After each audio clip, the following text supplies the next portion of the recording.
로마서 13장을 설명하도록 하겠습니다.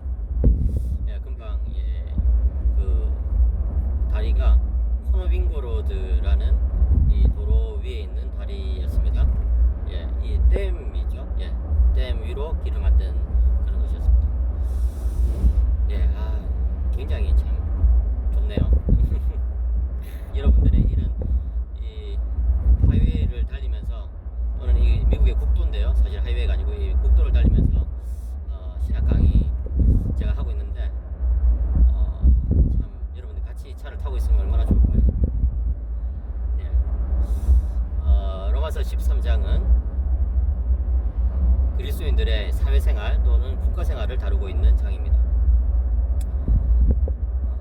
로마서 13장 전반부에서 사도 바울은 이 그리스도인들이 이 국가에 대해서 또는 이 위정자에 대해서 어떤 태도를 취해야 되냐, 이런 것을 다루고 있는데, 권세라고 표현되어 있죠. 근데 이제 이 권세라고 표현되어 있지만 사실은 권세를 가지고 있는 사람들이라고 말할 수도 있을 것입니다.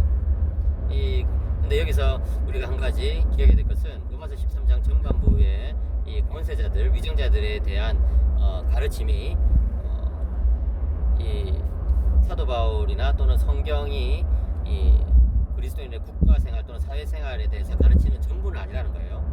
그런 것들을 좀 기억할 필요가 있어요. 정상적인 관계 속에서는 어떻게 살아야 되는지, 그런 것들을 이제 설명을 하는 것이지, 때로 더 특수한 경우들이 있을 수 있잖아요.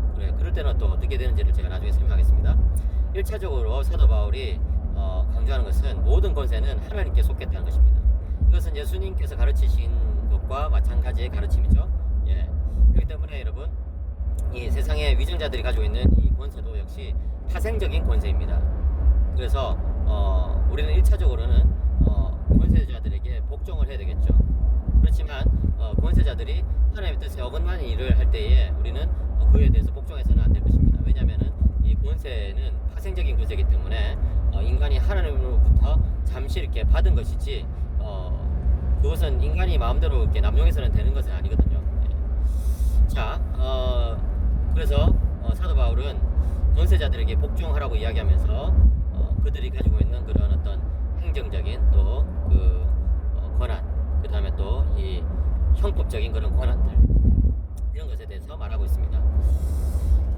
제가 또 계속 말을 하다 보니까 좀 목이 조금씩 쉬고 있네요. 커피가 사실 목에는 별로 좋지가 않잖아요. 예. 그렇지만 기분이 좋아지니까, 기분이 좋아지면 또 목이 괜찮아질 수도 있잖아요. 자, 다시 본론으로 들어가서, 시간이 갈수록 계속 또 애드립이 늘어나고 있네. 큰일 났네.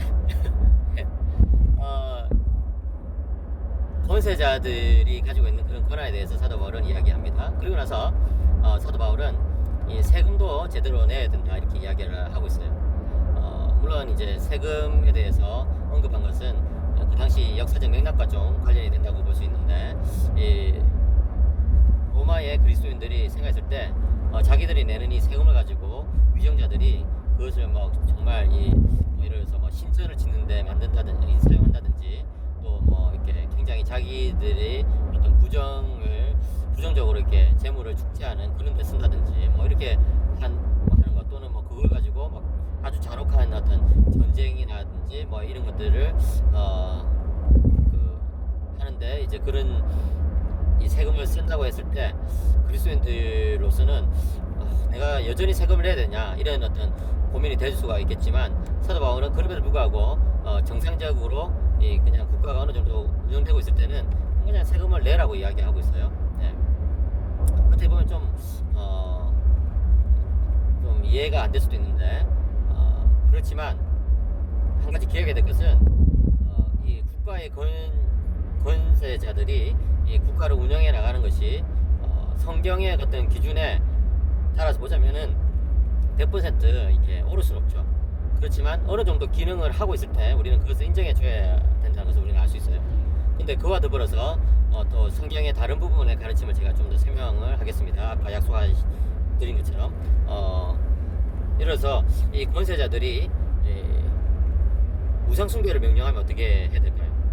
그런 권세는 하나님부터 파생된 권세가 아니기 때문에 우리는 절대 복종해서는 안 되겠죠. 그 다음에 또 권세자들이 이 비성경적인 그런 정책을 세울 때는 또 어떻게 될까요? 그럴 때는 우리는 그런 정책을 바꾸도록 또 요청할 의무가 있습니다. 그렇기 때문에 여러분 칼빈이나 또 여러 종교학자들이 말한 것처럼 우리는요 이 권세자들에 대해서 늘 감시하는 그런 어떤 정치적으로 책임 있는 자세를 가지고 살아야 합니다. 이 청교도들도 그런 것들을 매우 강조를 했죠. 그런 점에서 이 제세례파는 조금 다른 견해를 가지고 있어요. 제세례파는 그냥 자기들끼리 모여서 이제 살아가면서 복음적인 원리를 세상 가운데 보여주면 이 세상이 바뀔 수 있을 것이다, 또는 세상에 영향을 줄 수 있을 것이다, 이렇게 생각을 하는데, 이 주류 개신교의 원리는 그렇지 않죠. 보다 더 적극적으로 이 세상의 이 위정자들의 그런 어떤 결정에 관여하고 또 그들을 감시하고, 그다음에 하나님 뜻대로 이제 올바른 그런 정책들을 펼쳐나가도록 건의하는 그런 것들에 대해서 이제 가르치고 있는 것을 우리는 볼 수가 있는 것이죠. 네.